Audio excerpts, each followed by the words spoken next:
crisis or fearing that they will have a crisis in retirement. This is not something in Mexico or in the US or wherever. It's everywhere.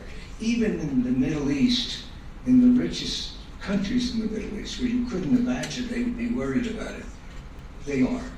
So I just wanted to say this whole discussion tonight is a global discussion, not specifically to Mexico, but I promise you I will have some specifics for you. All right, well, let's get started. You ready? Good. All right, so now I just have to make that clear.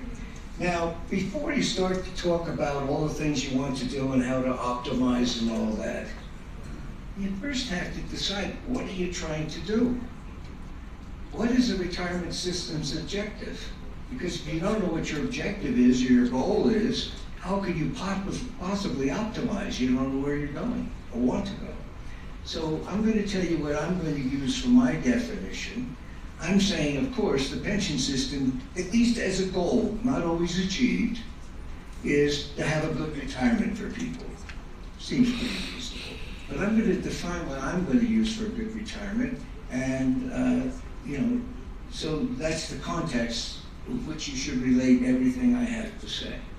Because if you don't know what the objective is, pretty hard. So I consider a good retirement as if when you reach retirement, you're ending your work years, whatever standard of living you've become accustomed to, that you could keep it for the rest of your life. Now, we'd all like more, of course, but I can tell you, I'm looking at the group, but the point is, I can tell you, when you get there, you really don't want to lower your standard of living. You've gotten used to how you live. So let me move on here and say, this is what I'm going to use. And why this is important is because if you accept it, two things.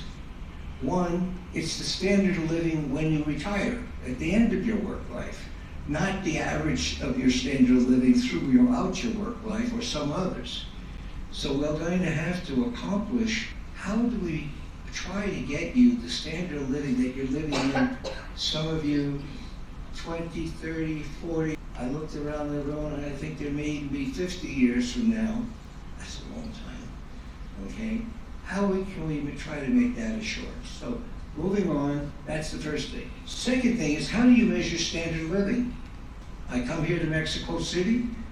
I say, a lovely city. What if I decided I might want to come here and live here? And I'd look around and I'd see someone and I'd say, I like the way that person is living here in Mexico City. And then I asked the magic question, what would it take for me to be able to live like that person here in Mexico City?